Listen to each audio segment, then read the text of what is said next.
Hello friends, welcome to our channel Jharkhand परीक्षा students. आज 6 जुलाई है और आज से झारखंड से रिलेटेड जितने भी इंपॉर्टेंट करंट अफेयर्स बन सकते हैं एग्ज़ाम पॉइंट ऑफ व्यू से, उन सभी पर हम लोग डिस्कशंस करने वाले हैं। और अंत में मैं आपसे 2 क्विज क्वेश्चंस भी पूछने जा रहा हूं, जिसका आंसर आपको कमेंट बॉक्स में करना है। पहला क्विज क्वेश्चन तो आपका झारखंड करंट अफेयर्स से ही रिलेटेड होगा और दूसरा क्विज क्वेश्चन आपका झारखंड जीएस से रिलेटेड होगा। आंसर जरूर करें। आज का करंट अफेयर्स बहुत इंपॉर्टेंट है आपके एग्जाम पॉइंट ऑफ व्यू से, इन अ सेंस कि आज के इस वीडियो लेक्चर में हम लोग 3 क्वेश्चंस में 3 अलग अलग रिपोर्ट्स को स्टडी करने जा रहे हैं। और सबसे इम्पॉर्टेंट रिपोर्ट होगा वो आपका क्वेश्चन नंबर 4 है, जिसमें हम लोग कोयला खनन कह लीजिए और आपका कोयला के रिजर्व्स में झारखंड का प्रेजेंट में क्या स्टैंडिंग है उस पर हम लोग डिस्कशन करेंगे। अभी हाल ही में आपका 3 दिन पहले केंद्र सरकार ने एक रिपोर्ट जारी किया है और जिसमें कुछ चेंजेस किया गया है। आपको किसी भी बुक में ये डेटा नहीं मिल सकता क्योंकि ये 3 दिन पहले का ही डेटा है और आपको अपडेट करना पड़ेगा आपके रिस्पेक्टिव बुक्स में। आपने चाहे मनीष रंजन पढ़ा है, चाहे इंग्लिश मीडियम वालों ने पिलिथोरा पढ़ा है या इंग्लिश वर्सन मनीष रंजन का जो भी पढ़ा है, irrespective of the book you have studied, you have to make changes of the new data। चलिए स्टार्ट करते हैं। पहला क्वेश्चन है आज के लिए, नोवेल 7 सिटीज़ के लेखक का क्या नाम है? तो इस क्वेश्चन का करेक्ट आंसर हो जाएगा option number C, Ajay Jha इनका नाम है और ये डीएवी स्कूल रांची के शिक्षक हैं। फोटो हो गई इनकी, यहाँ देख सकते हैं। फर्स्ट पॉइंट है, नोवेल 7 सिटीज़ के लेखक का नाम अजय झा है। अजय झा एक शिक्षक हैं। 7 सिटीज़ बतौर शिक्षक एक व्यक्ति के पूरे जीवन की कहानी है। पुस्तक खास करके आर्ट्स विषय में रुचि रखने वाले विद्यार्थियों के लिए है जो अक्सर विज्ञान संकाय चुनकर भटक जाते हैं। अक्सर ये होता है, आप सभी में से मैक्सिमम ने ये चीज़ महसूस भी किया होगा कि जब आप +2 जब 10th आप जब पास करते हैं तो बहुत लोग बोलते हैं साइंस लेने के लिए, लेकिन बहुत की इच्छा ना होते हुए भी बहुत लोग साइंस लेते हैं, जिनका खामियाजा उनको 2 साल बाद पता लगता है धीरे धीरे, जैसे वो साइंस में ग्रेजुअली प्रोसीड करते हैं। जिसका जो मन है वो उनको चुनना चाहिए। चलिए एक चीज़, एक इंपॉर्टेंट अनाउंसमेंट जो मैं भूल गया करने। देखिए आज से जो है ना जेपीएससी से डेडिकेटेड मतलब थॉरो डेडिकेशन होगा जेपीएससी का उस करंट अफेयर्स में, जो मैंने आपको बताया था ना टॉप 500 का, उसका आज से मैं शुरू करने जा रहा हूं। और आज जो है आपका पार्ट 1 मैं अपलोड कर दूंगा। पार्ट 1 में मैंने 25 क्वेश्चंस रखा है और कोशिश करूंगा डेली बेसिस में, अगर नहीं हो पाया तो मैं अल्टरनेटली जो है आपको ये 25 क्वेश्चन कराते रहूंगा। और उम्मीद करता हूं ये सीरीज़ जो है आपका 20 जुलाई तक कंप्लीट हो जाएगी और इसमें आपका टोटल 500 होगा। और इसमें हम लोग 2019 से लेकर आपका 2021 के मई मंथ तक के करंट अफेयर्स को स्टडी करेंगे, जो मोस्ट इंपॉर्टेंट करंट अफेयर्स मुझे लगता है और जो मैंने प्रीवियस ईयर क्वेश्चंस को स्टडी करके देखा है आपका जेपीएससी या फिर दरोगा का एग्जाम्स में जो आया हुआ है, उन सभी को स्टडी करने के बाद मैंने ये 500 क्वेश्चंस को इकट्ठा किया है। आपको इससे काफ़ी हेल्प मिलने जा रही है, तो एक एक करके सारे पार्ट्स को देखें और एक्सप्लेनेशन भी मैं साथ में डिटेल में बताते जाऊंगा, जो कि आपके लिए काफ़ी हेल्पफुल होगा। आप आज के जो मैं वीडियो लेक्चर अपलोड करूंगा, उम्मीद करता हूं 10 बजे मैं इसे अपलोड करूंगा। आप उसे देखें और कमेंट सेक्शन में अपना फीडबैक दें। अगर कुछ इंप्रूवमेंट चाहिए तो वो भी आप बता सकते हैं। आपके सारे सजेशंस पे हम लोग गौर करते हैं और अगर पॉसिबल हो पाया तो उसे इम्प्लीमेंट करने की कोशिश करते हैं। चलिए सेकेंड क्वेश्चन में आइए। ये छोटा सा इन्फॉर्मेशन अनाउंसमेंट था। सेकेंड क्वेश्चन है आपका, unified district information system for education वर्ष 2019-20। देखिए एक आपका होता है आईसे का रिपोर्ट, जो आपका केंद्र सरकार के द्वारा जारी किया गया है। इसमें आपका कॉलेजेस का संख्या हो गया, जेंडर पैरिटी इंडेक्स हो गया, ये सब कुछ इंपॉर्टेंट चीज़ें हैं जो इससे पढ़नी है। और इससे जो पढ़नी है आपका वो है आपका इनरोलमेंट कितना हो रहा है, आपका नामांकन कितने हो रहा है लड़कियों के मुकाबले, लड़कों का नामांकन जो है कितना कम है, ये सभी इस रिपोर्ट पर जारी किया गया है। ये नेशनल बेसिस पर भी है और आपका झारखंड मतलब डिफरेंट स्टेट्स के बेसिस पर भी निकाला गया है, जिसमें आपका झारखंड भी शामिल है। तो इस रिपोर्ट के अनुसार झारखंड में लड़कियों की नामांकन दर कितनी है? बहुत अच्छी बात है कि झारखंड में जो है अब धीरे धीरे इम्प्रूवमेंट देखने को आ रहा है, क्योंकि अगर आप 18 की रिपोर्ट को स्टडी करेंगे तो उसमें लड़कों की नामांकन दर अधिक थी लड़कियों से, लेकिन अब ये पलट चुका है मतलब, और आपकी लड़कियों की नामांकन दर लड़कों से ज़्यादा है, कुछ ही % ज़्यादा है, लेकिन ये ज़्यादा है। चलिए हम लोग स्टडी करते हैं इसे।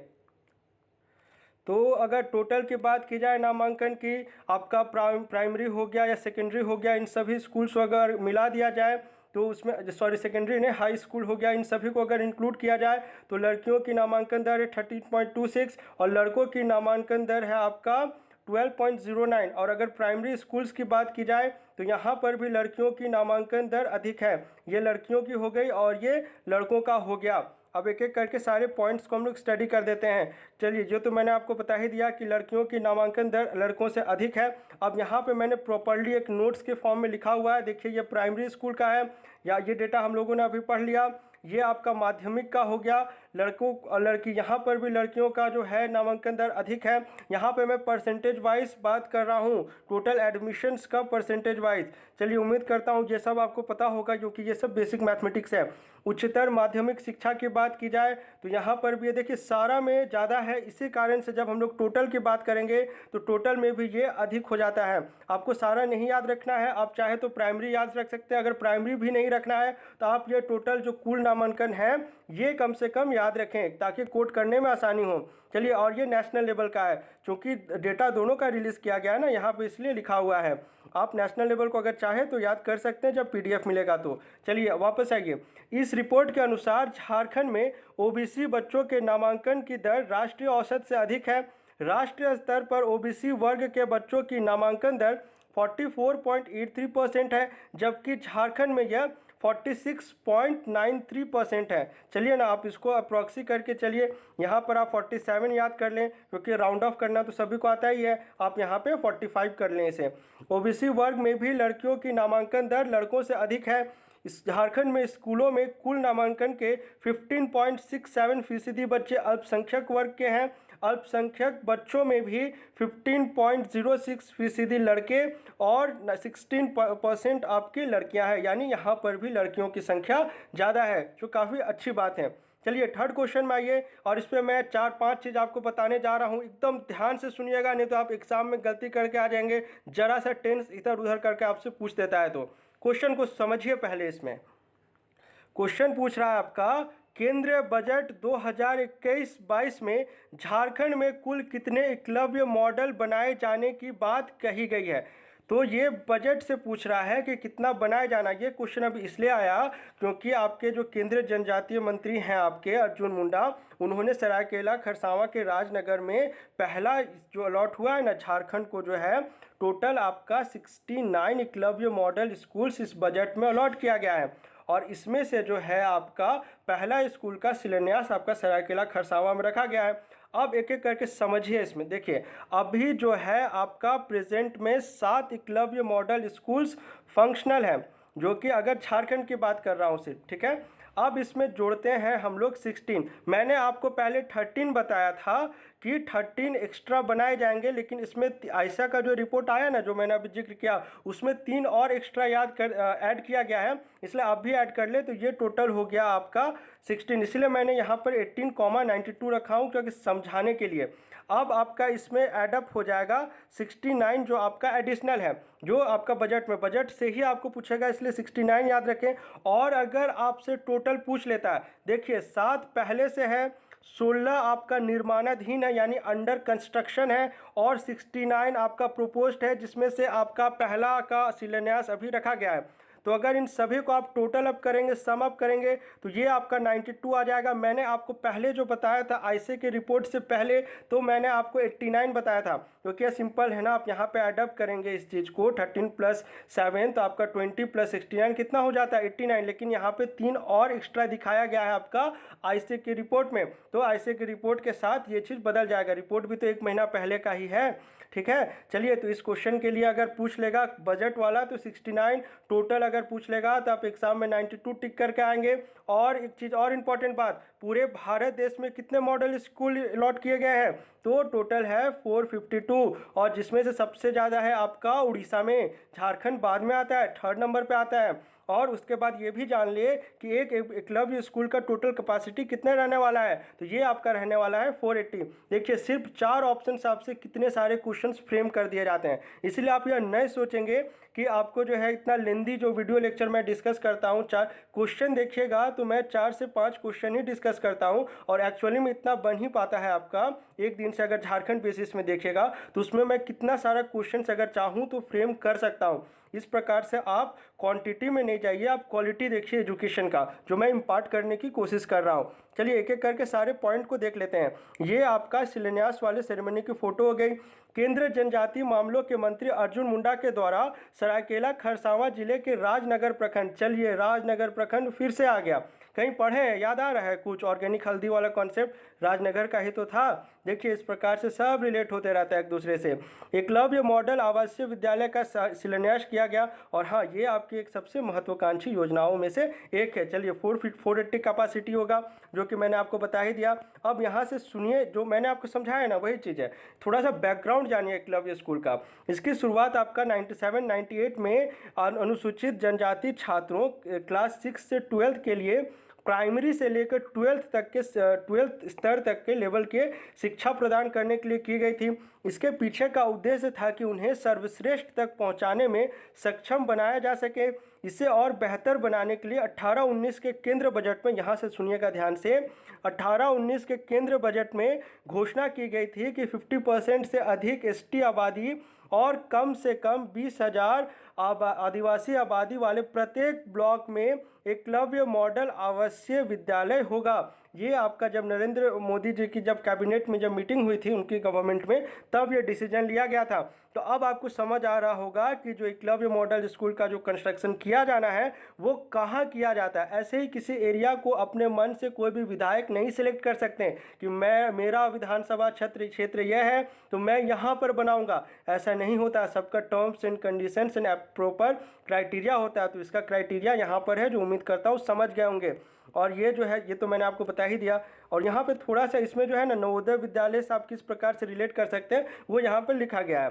चलिए जब PDF मिलेगा आप पढ़ लेंगे इसे। वेरी इंपॉर्टेंट क्वेश्चन में आइए और करेक्शन भी करिएगा जो मैं यहाँ पे डेटा बता रहा हूँ। वित्तीय वर्ष 2021-22 में कोयला खनन के मामले में झारखंड का देश भर में क्या स्थान है?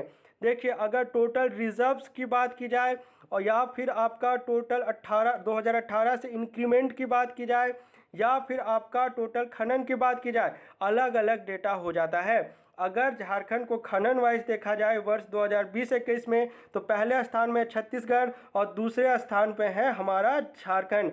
लेकिन अगर टोटल रिजर्व्स की बात की जाए तो इसमें अब भी पहले नंबर पे है झारखंड। अब थोड़ा सा कितना रिजर्व है, कितने मिलियन टन्स में है, इन सभी पर हम लोग डिस्कशन करते हैं। आइए फर्स्ट पॉइंट पढ़ते हैं इसका। देश में सबसे अधिक नया कोल रिजर्व, आप समझ रहे होंगे, नया कोल रिजर्व ये 18 की बात की जा रही है, ना कि आपका टोटल कोल रिजर्व्स की। छत्तीसगढ़ में मिला है।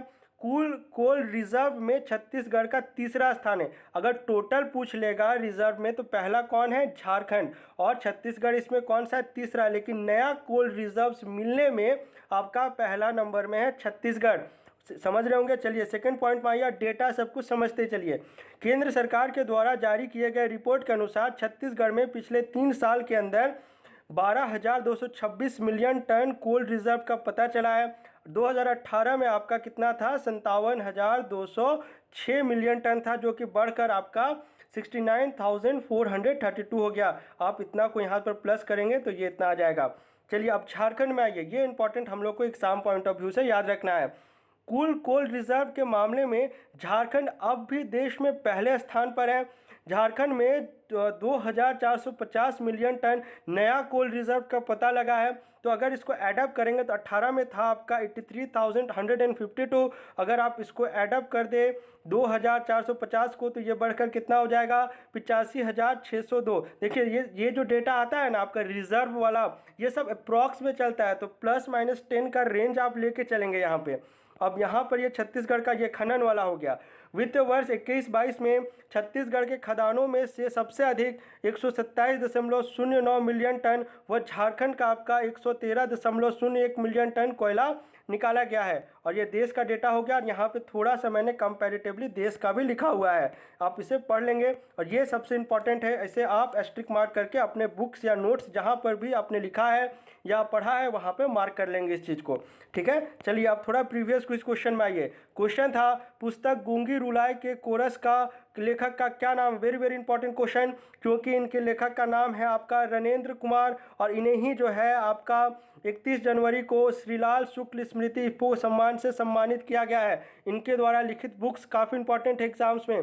एग्जाम में जब आप झारखंड पढ़ रहे होंगे तो आर्ट एंड आर्किटेक्चर जहाँ पर आप पढ़ते हैं, लिटरेचर के बारे में पढ़ रहे हैं, साहित्यकारों के इतना सारा बुक्स आपने पढ़ लिया, और एग्जाम में अगर आप करंट अफेयर्स से नहीं पढ़ के जाएंगे ना तो आप वहाँ पे वंडर आउट करने लगेंगे कि इतना सारा बुक्स तो पढ़ लिया, लेकिन ये कौन सा बुक है जो पूछ लिया जो मुझे नहीं पता। ऐसा होता है अगर आपका करंट अफेयर्स में लिटरेचर वाला सेक्शन वीक है। अब इनके द्वारा लिखा हुआ बुक्स थोड़ा पढ़िए। पहला हो गया आपका ग्लोबल गांव का देवता पूछ लेगा तब भी नरेंद्र टिक करना है। गायब होता देश पूछ लेगा तब भी नरेंद्र टिक आपको करना है। और जो पुस्तक जो मैंने आपको बताया ये इनकी तीसरी साहित्यिक रचना है, और इन्हें कितने रुपए मिला गया है, दिया गया है सम्मान स्वरूप 11 लाख रुपए। चलिए, और ये तो सभी को पता ही होगा, ये टोटल कितने बायोडाइवर्सिटी पार्क है, सिर्फ रांची नहीं है, आपका देवघर में भी है, जो देवघर का अभी निर्माणाधीन है, लेकिन है तो सही। रांची में तो अभी फुल स्टेट फंक्शनल भी है आपका, और मांझी वाले साइड में है। बहुत लोग एग्जाम देने जाएंगे ना TCS टुपुदाना वाला एरिया, तब आप यहाँ पे बायोडाइवर्सिटी पार्क देख सकते हैं। चलिए, और ये क्वेश्चन इसलिए आया था ना क्योंकि आपका टोटल 24 सारे डिस्ट्रिक्ट में से लागू किया जाना है। चलिए, आज के लिए आपका क्वेश्चन है टाना भगत समुदाय के लोगों के लिए अतिथि गृह का निर्माण किस जिले में किया गया है। 30 जनवरी को इसका इनॉग्रेशन हेमंत सोरेन के द्वारा किया गया था। आपके ऑप्शन है रांची, गुमला, सिमडेगा या खूंटी।